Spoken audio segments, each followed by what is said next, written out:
The speech was supposed to showcase American manufacturing. The crowd became the story when protesters interrupted Donald Trump inside a Michigan auto plant. The confrontation matters because it joined several separate controversies into one public moment. Tariffs, data centers, inflation, foreign policy, and political language, and by the end, the question was no longer whether Trump could deliver his message. The supplied footage shows protesters challenging Trump during a General Motors appearance, including opposition to data centers being built near local communities.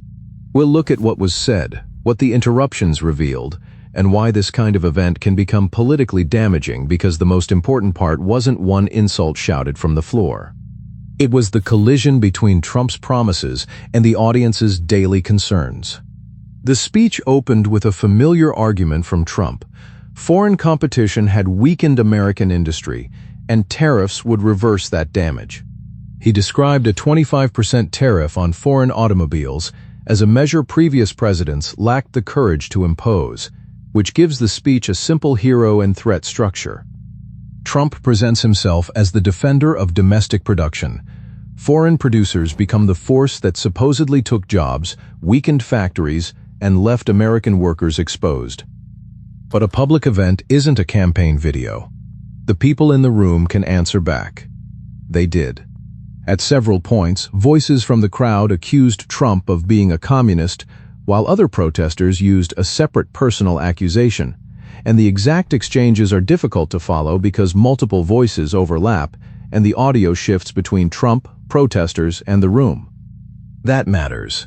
A clipped video can show a dramatic moment, but it doesn't automatically establish every interpretation attached to it. What the footage does clearly show is disruption. Trump heard enough to respond, and he tried to turn the interruption into proof of a wider political battle. He repeated the word communist, treating the protester as part of the ideological enemy he was describing. That move is familiar. In modern political communication, a complicated disagreement gets compressed into a label. The label then changes the question. Instead of asking why the person is protesting, the audience is encouraged to ask whether the protester represents a dangerous movement. That is the first major turning point in this event. The speech was meant to be about factories, cars, and jobs. The interruption made it about legitimacy, identity, and who gets to define the national crisis. The data center protests created a second conflict, and that one is easier to understand when you look beyond the slogans. Data centers require land, electricity, cooling systems, transmission infrastructure, and often large amounts of water. For supporters, they represent investment, computing capacity, and a future tied to artificial intelligence. For nearby residents, they can mean new power demand, construction traffic, noise, land disputes, and questions about who pays for the infrastructure.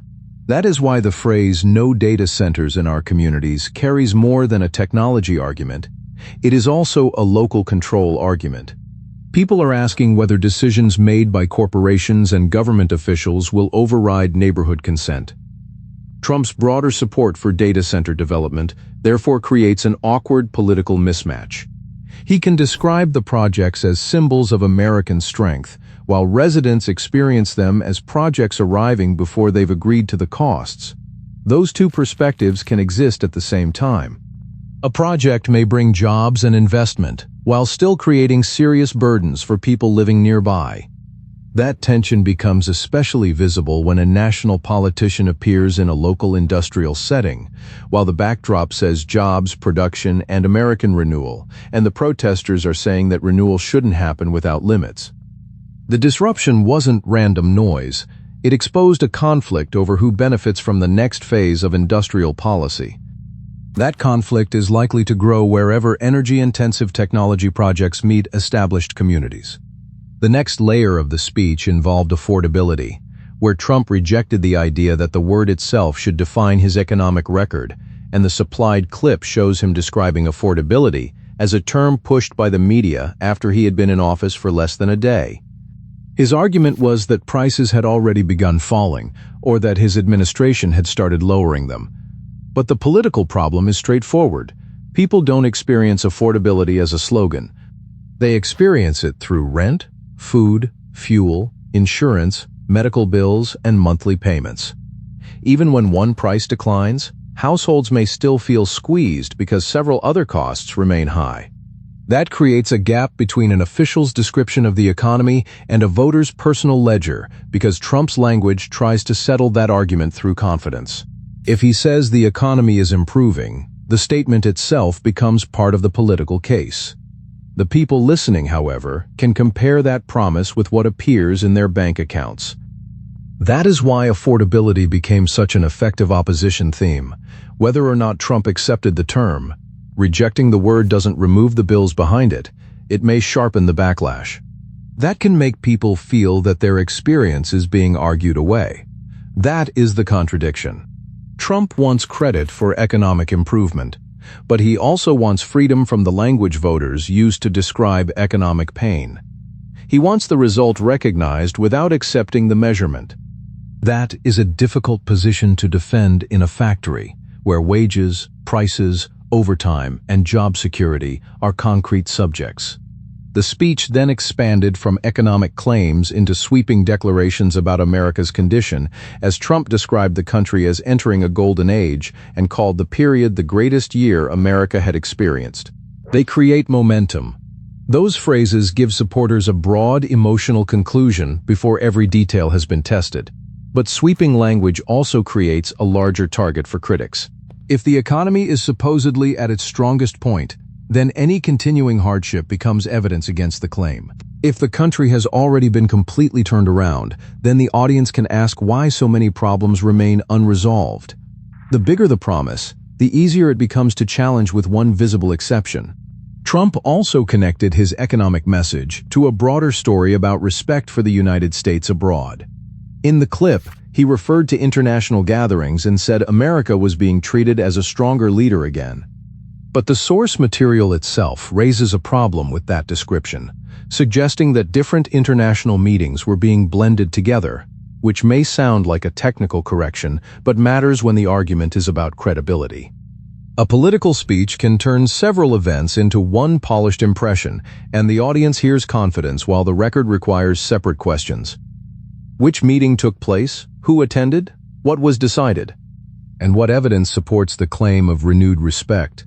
Those questions can seem less dramatic than a chant from the crowd, but they determine whether the speech survives scrutiny afterward. This is the institutional problem beneath the performance. The event relies on atmosphere, while accountability relies on details, and when the atmosphere breaks down, details become much more important. The foreign policy section also moved into Iran, where Trump presented military pressure as necessary to prevent the country from obtaining a nuclear weapon. The supplied clip includes a comparison between the conflict and playing a banjo, a light phrase used to describe a serious geopolitical situation. That contrast is politically revealing. Military action is framed as both dangerous enough to justify intervention and simple enough to explain casually, while Trump's stated rationale was direct. The United States can't allow Iran to obtain a nuclear weapon. But that sentence doesn't answer every question about the operation, because it doesn't explain the objective, the limits, the exit strategy, or the cost of escalation. It also doesn't settle whether military pressure reduces danger or creates new risks. Those are the questions viewers are left to ask when a leader turns a complex conflict into a short instruction for supporters, because just say this is a powerful political technique that replaces debate with a ready-made response. But it also signals that the administration may prefer message discipline over detailed public explanation, and that brings us back to the factory floor. The speech moved rapidly between tariffs, technology, affordability, Iran, international respect, and partisan warnings, and each subject was presented as evidence of the same conclusion: Trump is restoring strength, while his opponents threaten it. That structure can energize loyal supporters, but it can frustrate anyone waiting for a direct answer to a local concern. A resident asking about electricity or water doesn't necessarily want a lecture about communism. A worker worried about prices may not be persuaded by a claim about historic greatness, and someone questioning military action may not accept a comparison to a musical instrument. These are different disputes, but the speech treats them as one ideological conflict, And that's the central political mechanism. Transform criticism into evidence that the critic belongs to the enemy. Once that happens, the substance of the criticism can disappear. The data center question becomes communism. The affordability question becomes media manipulation, and the foreign policy question becomes a test of patriotism. It is an efficient message, but it leaves the original problems unresolved. The people near a proposed data center still need answers about power, water, land, and representation, while workers still need to know whether tariffs will protect jobs, raise costs, or produce both effects at once. Families still need to decide whether their monthly expenses are becoming easier to manage. The public still needs a clear explanation of military goals, and no amount of rhetorical certainty can substitute for those answers. The earlier Ford protest mentioned in the source material adds another layer, because it suggests the confrontation wasn't isolated to one room, and whether the same language appeared at separate events. The broader pattern is clear from the supplied clips. Trump's appearances can become stages for organized or spontaneous opposition. The setting makes that opposition particularly visible. Auto plants are symbols of industrial power, but they're also workplaces where policy has immediate consequences. Tariffs affect supply chains. Energy policy affects operating costs. Data centers compete for electricity and construction resources,